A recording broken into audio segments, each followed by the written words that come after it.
Hi guys! Welcome for today's vlog.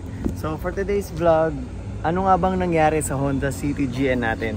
So as from the title itself, makikita nyo, what happened to the GN? Naging back to stock ba siya? Or natuloy ba yung pagbibuild natin? Kasi for 2 years wala tayo naging vlog. So yung latest natin is yung nagkaroon tayo ng modification dun sa Group M intake. I-run through natin yung anong nangyari dun sa Honda City GN natin. Ito na siya guys. Umpisa natin guys dun sa front end. So sa front end, as you can see, ang nagbago lang naman sa front end natin is yung modulo kits. So this one is Honda Access. In order ko from Casa. So meron tayong modulo kits sa front. And then another upgrade sa front natin is yung Koito fog lights. So this one is not bolt on, but kailangan mo ng harness. That's why hindi siya ganun, hindi siya bolt on. So kailangan ng harness para mag-fit sa Honda City RS. And then another upgrade sa front natin is yung Honda base plate. So OEM base plate siya para sa Honda. So to protect your plates. And then nandito na rin tayo sa plate. Punta na rin tayo dito sa Mugen bolts. So plate bolts na Mugen mismo. So makikita nyo dyan, may detail siya nakasulat Mugen Power. So yan. And then dito sa grill part, meron tayong Honda Sensing inspired na emblem. Actually ito is from Malaysia. So yan, nagustuhan ko siya kasi ang linis niyang tignan, no? So para siyang glass finish. And then dito rin eto meron akong Mugen pating emblem. So original din yan from Mugen. And then ano pa ba? Meron din tayong kinabit na aero parang rubber lip dito sa ilalim. Bakit ako nag-install yan guys? Actually nakita ko yung mga ibang sasakyan, meron naman siyang like yung mga Toyota Race, Wigo, meron siyang ganon, and yung mga Honda Grace, Honda Fit, HRV, meron tayong rubber dyan. Ngayon, to balance, kasi yung modulo kits nasa sides lang siya. So ginawa ko, naglagay ako nun. So pag tinignan natin sa malayong part, yan siya guys, oh. Kumbaga, mas gumanda yung stance ng auto, and then mas nagmukha siyang aggressive as well. Dagdag ko lang sa front end guys, nagkaroon tayo dito ng spoon wiper blades. But kung mapapansin nyo, Mugen na yung nakasulat sa kanya. So eto, nagpa-customize ako. Shout out to Sherwin Pedral ng Mugen na mag-fit dito sa spoon wiper blades dun sa mismong emblem niya. So pinalitan ko siya kasi syempre, actually hindi ko pala nabanggit na Mugen na yung mga parts natin para dito sa Honda City GN. Pero hindi pa siya ganun ka-complete, pero marami-rami na rin namang Mugen parts. And then dito sa front end, sa windshield natin, dagdag ko rin, meron din tayo dyan na Mugen Power na decals. Original yan, from Japan din. So original from Mugen as well. Okay, punta na tayo dito sa sides. Dito naman sa sides, so kung mapapansin nyo, nagkaroon ako ng T37 Sonic. So original book racing din siya. And then pinartneran ko ng wrap with Potenza RE004 na 205/50 ang size. So sobrang smooth niya, ang tahimik, and then ang kapit as well. Kahit maulan, hindi rin siya madulas. Ngayon, pinartneran din natin ng 37 center caps. Normally yung iba race lang yung nakasulat dyan, yung ibang original or flat caps pwede rin. So ito naglagay para mas maganda, syempre 37 center caps yung kinabit ko. Then pinartneran din natin ng race na Duralumin 42mm na lug nuts with lock nut na siya. So merong isang nut dyan na kailangan mo ng susi para matanggal mo yung wheels. So hindi siya basta mananakaw or anything. And then kung mapapansin nyo, nagpalit din tayo from Willwood, which is yung nasa previous vlog. nagkabit tayo ng endless 4-pot na big brake kit. So siya is 282 mm. So kung mapapansin nyo yung rotors, kakaiba rin siya. So e-slit rotors ang tawag sa kanya guys. And then ano pa ba? Dito naman sa fenders, so kung mapapansin nyo, nagkabit ako ng original na Mugen emblem, metal emblem ni Mugen yan. So black variant, meron ding white variant yan. So ito makikita nyo yung background niya is black. Meron ding white variant sa ganyan. And then nagkabit din ako ng Commander ID cal sa emblem natin, sa fenders natin, sorry. Ayan, original din yan from Japan. So original din from Mugen. Ang Honda City RS, piano black ang side mirrors niya. So ako, nagkabit ako ngayon ng Mugen din na carbon side mirror covers. So kung mapapansin nyo, ayan, ang ganda ng finish nyo.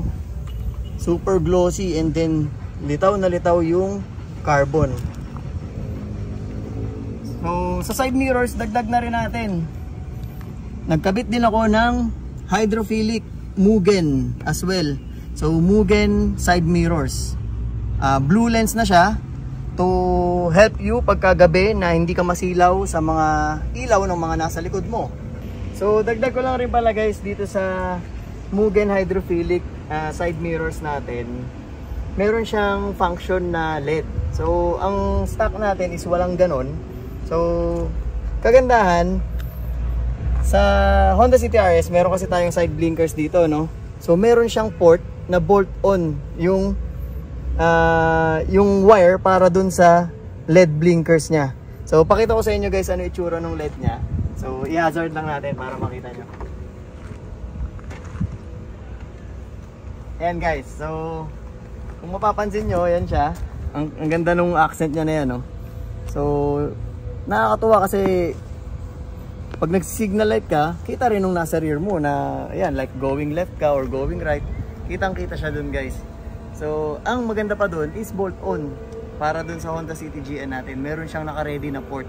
So sasalpak lang agad. Nag-install nga pala ng hydrophilic mirrors natin and then itong carbon cover na Mugen is si 14KM Garage. So shoutout kay Mike, sobrang solid, sobrang ingat niyan gumawa.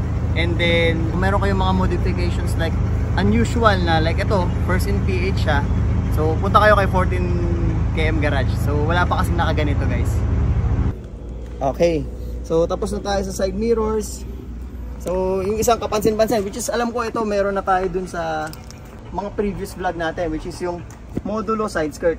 Original from Casa din siya guys. So si modulo side skirt, dahil nag-Mugen team tayo or build, tinanggal ko yung badge dito.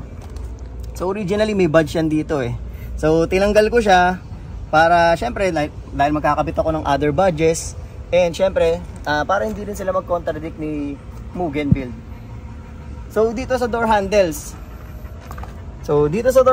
nagkabit naman ako ng protection na carbon na layover din siya dito sa door bowl, which is Mugen din siya guys. Ayan o.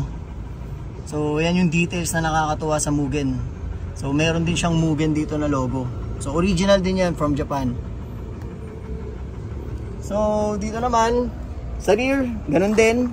So pag bumili ka pala ng Mugen na door bowl na carbon covers na yan, 2 pieces lang siya or 1 pair. So pati sa rear nagkabit tayo.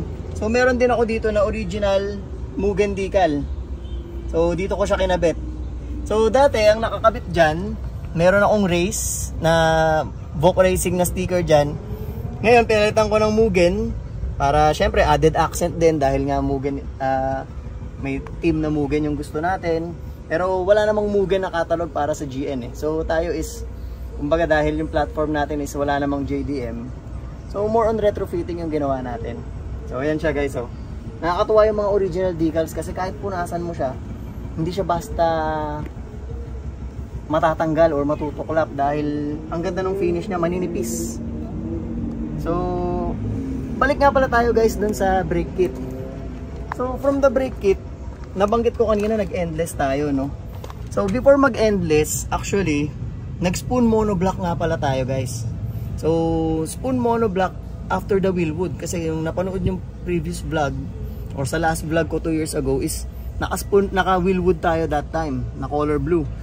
Then after that nagpalit ako ng spoon monoblock, and then ito na yung present na brake kit natin, guys. So guys, dito sa rear end ng kotse natin, ng Honda City GN natin. So dito kung mapapansin nyo, ito stock naman ito sa GN. And then, ito, mga small details dito sa rear. So, sa emblem natin, naglagay ako ng, to match the door bowl covers and other CF parts ng Mugen, nagkabit ako dito ng carbon look na Haze Pro emblem feeling. So, yan siya. And then, syempre sa likod, naka Honda OEM base plate din tayo. And, syempre, Mugen din na plate bolts. Actually, pag bumili kayo ng Mugen plate bolts, dalawang pair lang siya. So, dalawang pair ang binili ko, syempre, para harap likod, naka Mugen na rin. So, meron pa akong isang additional dito na Mugen. It's ito. So, Mugen badge. Kung mapapansin nyo yung emblem na to, nakakabit ito sa mga Mugen wing, pang mga Honda Fit. So, ako, retrofit ko lang siya.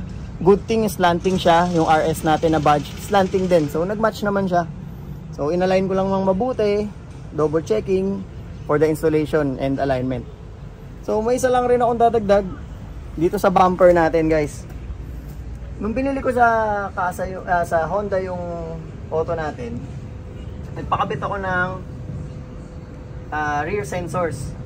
So ginawa ko dun sa rear sensor, sabi ko medyo na-off ako kasi black siya originally eh. So ginawa ko, pinabody color ko siya. Care of RR Garage. So yan, pinabody color ko siya. Kaya para lalong luminis, tignan yung rear bumper end natin. Okay. So nandito na rin tayo, papunta sa baba. Pakita ko na rin yung exhaust natin. So yung exhaust natin, Kakimoto GT Box. So katulad nung nabanggit ko dun sa previous vlog na sabi ko bumalik ako sa Limitless kasi sila yung nagkabit. So nag-retrofit tayo ng Kakimoto GT Box na exhaust. So far solid ng tunog nito, guys, kaya marami ring nakaganyan. And then dagdag ko lang rin, ito original din to, from Japan din, Amuse decals na kumbaga ito parang ano to yung kung sumusunod ka ba dun sa mga emission ng sasakyan mo sa Japan. So retrofitting din tayo sa GN natin, nilagyan din natin yan. And then shout out to JDM Underground, syempre Wild Boys approved. And then kung mapapansin nyo, guys, kita ba sa camera, naglagay ako dito ng Mugen muffler towel. Actually yun ang pangalan niya, muffler towel talaga siya na Mugen. So ginawa ko, nilagay ko sa rear, sa backboard natin. So yan, kung mapapansin nyo, kung makikita sa camera, yan, pwede nating silipin mamaya dun sa loob para mas makita nyo mas maigi. So yun na muna, guys, yung para sa exterior ng Honda City GN natin. So that's what happened to our Honda City GN. Na-continue naman natin yung pagbibuild sa kanya, and then yun yung naging progress. So naging summary na siya, guys. So, sa mga may same platforms na Honda City GN din or nagmumugen build din, you can comment down below kung meron kayong mga questions. So, I guess that's it for our vlog. Isunod natin siguro yung interior upgrades natin sa Honda City GN as well as yung engine bay upgrades natin. So, see you on the next vlog, guys. Peace out!